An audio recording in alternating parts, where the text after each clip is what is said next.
باللہ من الشیطان الرجیم، بسم اللہ الرحمن الرحیم۔ آج ہماری جو الشہباز کے نام سے ہم ویڈیو بنانے جا رہے ہیں، اس میں نے ایک نسخہ آپ کو بتانا ہے، اور وہ نسخہ جو ہے وہ آپ کے بالکل دونوں جو چیزیں ہیں وہ کچن میں موجود ہوں گی، اور وہ ہے جی خشک کھانسی۔ خشک کھانسی سے لوگ بہت زیادہ پریشان رہتے ہیں، تو اس کے لیے کوئی ایسی گھبرانے والی کوئی بات نہیں ہے۔ دونوں چیزیں ہیں جو آپ کی کچن میں موجود ہیں، جن کا کوئی سائیڈ افیکٹ نہیں ہے۔ نمبر 1 ہے جی کالی مرچ، اور نمبر 2 شہد۔ شہد خالص ہونا چاہیے۔ انشاءاللہ تعالی میں آپ کو طریقہ کار بتا دیتا ہوں، اور اس میں یہ ہے کہ آپ نے 3 عدد کالی مرچ لینی ہے۔ 3 عدد کالی مرچ لے کے اس کو آپ پیس لیں۔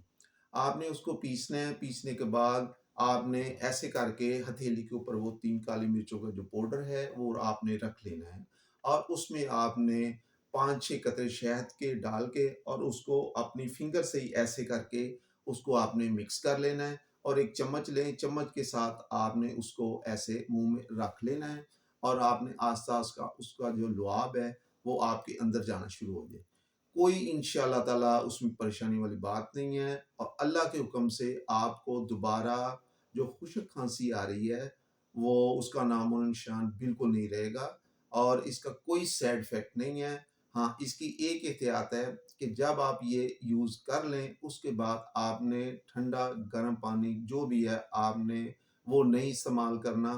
آدھے پونے گھنٹے کے بعد آپ جو مرضی کھا پی سکتے ہیں، اور انشاءاللہ تعالی یہ آپ کو ویڈیو ہر روز 10 بجے ایک نسخے کے متعلق مل جایا کرے گی۔ اس میں ہم نے ترتیب یہ دی ہے کہ انشاءاللہ تعالی 100 نسخہ، ٹھیک ہے جی، 100 نسخہ جو ہے وہ انشاءاللہ تعالی آپ کو اسی طریقے سے ملتا رہے گا۔ اللہ حافظ۔